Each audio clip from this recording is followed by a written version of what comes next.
Today we're going to talk about color scheme for urban sketching. Let's go!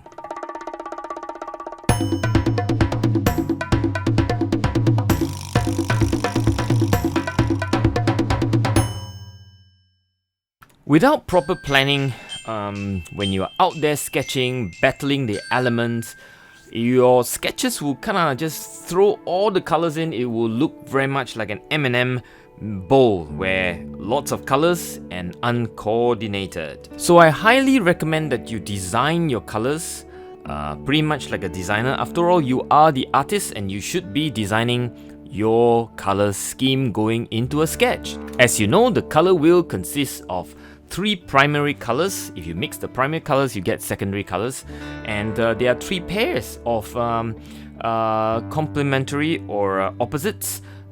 The first one is the Christmas color, green, red combination, and we see this in real life. For example, we see them in tomato and its leaf, the color red and green. We see them in poppies in the fields, red and green again. And I use this sometimes, not quite the reddish red, but red-green is a good combination to use. Oftentimes, throwing in red into green or green into red creates this interesting combo. The other complementary pair would be blue and orange. We see them in the sky during sunset against the blue sky, as well as, in this case, pyramid against the backdrop of the blue sky. And that's a combination that is also often used. Of course, you see them in autumn as well, leaves against the backdrop of the blue sky. Many of you who lives in 4-season countries, unlike Singapore, you will find that to be quite common. I sometimes use this combination of blue-orange when I run out of ideas of a color scheme. I can show you the original photo is nowhere near the blue and orange as it is, but the color scheme makes the sketch, sometimes badly drawn, better than it should be. But to me, however, the most exciting combination is this yellow-purple color. It really is exciting. It is like hyper-modern type of colors. It's manufactured, although it does exist in reality, in nature, but it's not so common. So I like to use this because it is exciting, it is vibrant, and it gives a very fresh perspective to the overused Christmas and overused blue-orange combination.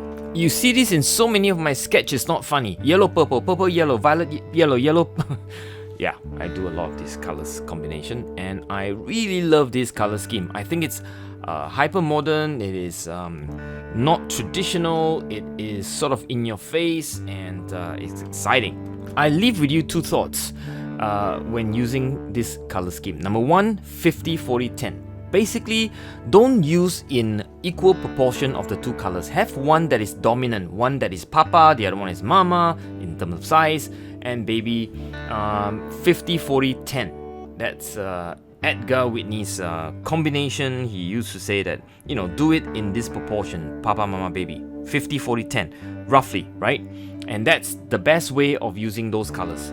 Although I'm talking about 2 colors, blue, orange, yellow, purple, and red, green, you can throw in a 3rd color in a small proportion just for variety. That's sort of the 2 color, in a way, dominant, but instead of making it 50-50, just to make it 50-40-10, you could use, for example, red, green, and a dash of yellow, for example. The second tip is don't use single color. Use a blend of neighboring colors. When you use a single color, it is actually very, very boring. Think about the orange. You don't see a single orange. It's actually orange that is closer to white, orange that is closer to blue, orange that is closer to yellow, and so on and so forth. In the same way, you see the color red. In reality, it has red that is closer to orange, red that is closer to yellow, orange, red that is darker, and so on and so forth as well. Green, oh my goodness, green is the hardest colors of them all. Green has the biggest color space.